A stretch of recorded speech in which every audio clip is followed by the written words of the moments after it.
KS. Sethumadhavan സാറിൻ്റെ കന്യാകുമാരി എന്ന ചിത്രത്തിലൂടെ അരങ്ങേറ്റം കുറിച്ച് 1500-ലധികം സിനിമകളിലൂടെ മലയാളിയെ ചിരിപ്പിച്ചും ചിന്തിപ്പിച്ചും കരയിപ്പിച്ചും നർമ്മത്തിന് തൻ്റേതായ മുഖച്ഛായ നൽകിയ ഹാസ്യചക്രവർത്തി ജഗദീഷ് ശ്രീകുമാർ വലിയൊരു ഇടവേളയ്ക്ക് ശേഷം ഇതാ വീണ്ടും ശക്തമായി തിരിച്ചു വരുന്നു. 2012 മാർച്ച് 10-നുണ്ടായ ഒരു വാഹനാപകടത്തിൽപ്പെട്ട് അരയ്ക്ക് കീഴോട്ട് തളർന്ന് ഒരു വീൽ ചെയറിൽ ഇരുന്നു പോയ മലയാളത്തിൻ്റെ ആ ചിരിയുടെ തമ്പുരാൻ ഇതാ വീണ്ടും തൻ്റെ തട്ടകമായ വെള്ളിത്തിരയിലേക്ക് എത്തുന്നു.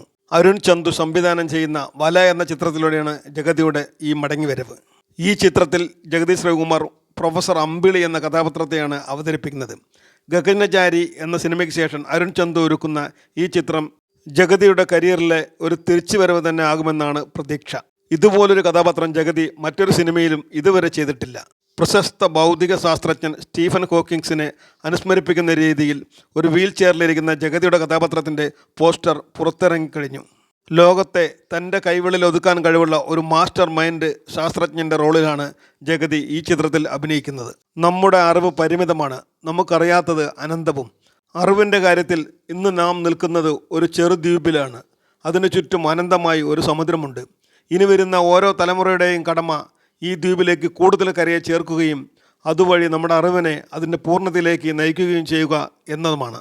പ്രൊഫസർ അമ്പിളിയുടെ ഈ വാക്കുകളിലൂടെയാണ് പ്രൊമോ വീഡിയോ ആരംഭിക്കുന്നത്.